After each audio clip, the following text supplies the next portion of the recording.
शिक्षण के अंतर्गत आज हम सभी लोग लिखित अभिव्यक्ति के बारे में पढ़ेंगे।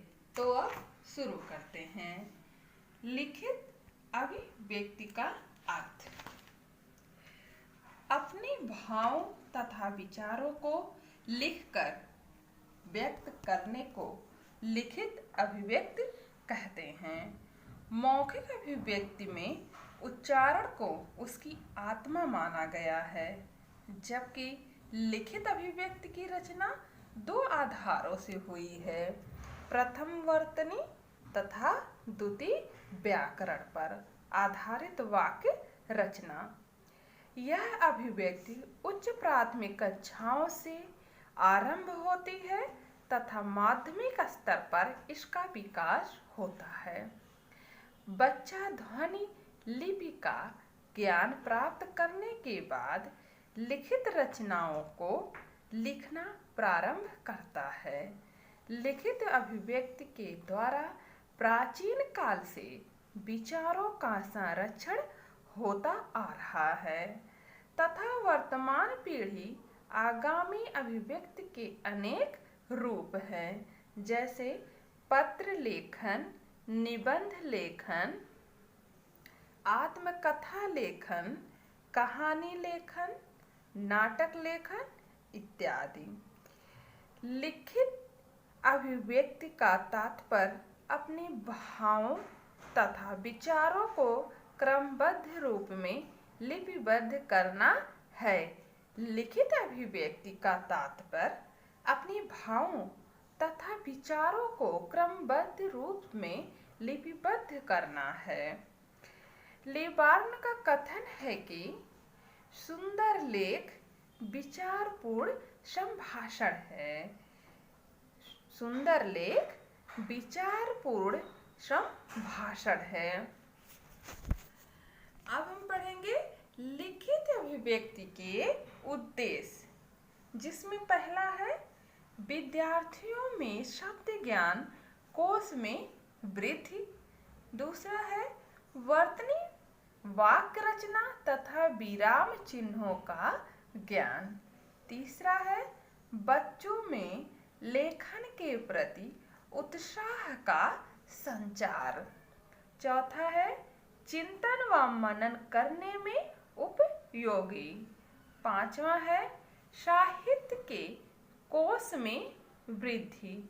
छठा है बौद्धिक तथा मानसिक विकास में सहयोगी। सातवां है विभिन्न देशों तथा विभिन्न समाजों से संपर्क। आठवां है विश्व के ज्ञान विज्ञान से परिचय। नौवां है संस्कृति, रीति रिवाज, परंपराओं का आगामी पीढ़ी में हस्तांतरण। अब हम पढ़ेंगे बच्चों लिखित अभिव्यक्ति का महत्व।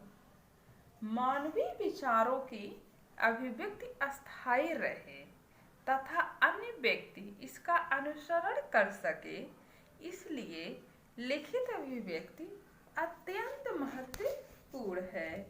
मानव अपने विचारों, अनुभव तथा कल्पना को लिखित अभिव्यक्ति द्वारा चिरकाल यानी प्राचीन काल से संचित करता आ रहा है, जो ज्ञान के भंडार के रूप में ग्रंथों में सुरक्षित है। विद्यार्थी की शैक्षिक योग्यता का मूल्यांकन भी लिखित अभिव्यक्ति के द्वारा संभव होता है।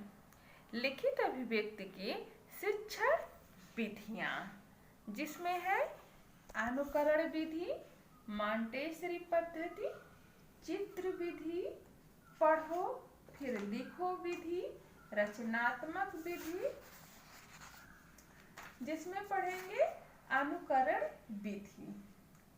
अध्यापक श्यामपट्ट अथवा कॉपी पर अक्षर लिखकर बच्चों से अनुकरण द्वारा उन अक्षरों को लिखने को कहता है। मॉन्टेसरी पद्धति। इस पद्धति में प्लास्टिक, गत्ते, लकड़ी से निर्मित अक्षरों को दिखाकर बच्चों को पढ़ने व लिखने का अभ्यास कराता है। चित्र विधि। चित्र विधि के द्वारा चित्रों के नीचे लिखे अक्षर दिखाकर बच्चों को लिखने का अभ्यास कराया जाता है। पढ़ो फिर लिखो विधि। इस विधि में पढ़ने का अभ्यास कराया जाता है, फिर लिखने को कहा जाता है। बच्चों के समझ पूरा वाक्य लिखकर रख देते हैं, फिर एक एक शब्द को देखकर वह लिखता है, फिर वाक्य से मिलाकर देखता है और अशुद्धियों को सुधारता है। रचनात्मक विधि।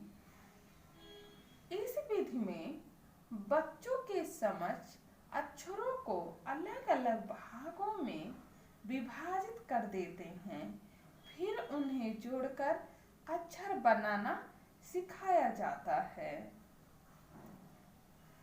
सुलेख सिखाना जिसमें है उपयुक्त वातावरण, बैठने का ढंग, कागज की आंखों से दूरी, कलम पकड़ने की विधि, अक्षरों की बनावट, सीधी लिखाई। जिसमें पढ़ेंगे उपयुक्त वातावरण। बच्चों के बैठने का स्थान स्वच्छ, हवादार तथा प्रकाशमान होना चाहिए। वहां शोरगुल बिल्कुल नहीं होना चाहिए। बैठने का ढंग। लेखन के समय बच्चे को सीधा होकर बैठना चाहिए, झुकना बिल्कुल भी नहीं चाहिए। कागज की आंखों से दूरी। कागज और आंखों के बीच 10 से 12 इंच का फासला होना चाहिए। कलम पकड़ने की विधि। कलम को पॉइंट अर्थात नोक से 1 इंच ऊपर पकड़ना चाहिए। अक्षरों की बनावट। अक्षर सुडौल अर्थात बड़े होने चाहिए। उसकी बनावट बिल्कुल साफ साफ होनी चाहिए। सीधी लिखाई। अक्षरों की सीधी ऊपर से एक जैसी होनी चाहिए, ऊपर नीचे नहीं होनी चाहिए। तो बच्चों, आप सभी ने पढ़ा लिखित अभिव्यक्ति का अर्थ। इसमें आपने क्या पढ़ा? अपने भावों तथा विचारों को लिखकर व्यक्त करने को लिखित अभिव्यक्ति कहते हैं। लिखित अभिव्यक्ति के साधनों में पढ़ा पत्र लेखन, निबंध लेखन, आत्मकथा लेखन, कहानी लेखन, नाटक लेखन, कविता लेखन। उसके बाद बच्चों, आप सभी ने पढ़ा लिखित अभिव्यक्ति की उद्देश्य पढ़ा। उसके बाद आपने पढ़ा लिखित अभिव्यक्ति का महत्व।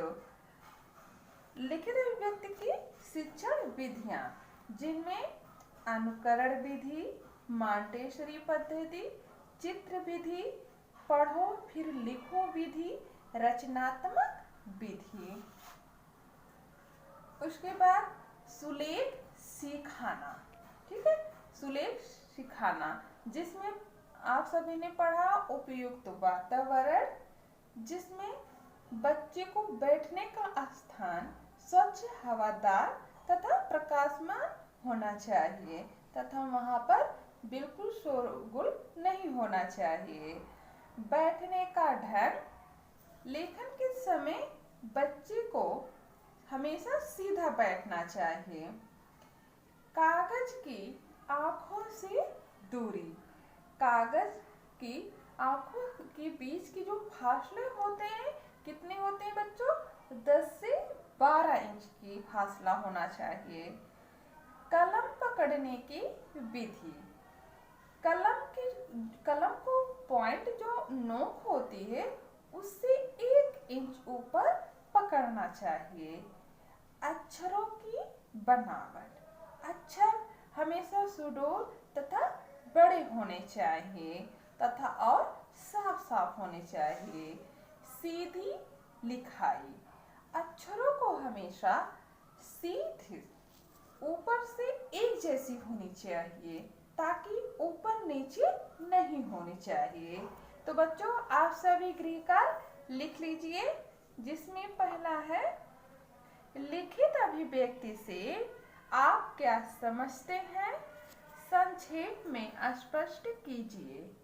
लिखित अभिव्यक्ति के महत्व को स्पष्ट कीजिए तथा शिक्षण विधियों का वर्णन कीजिए। दूसरा है लिखित अभिव्यक्ति के उद्देश्य बताइए। धन्यवाद।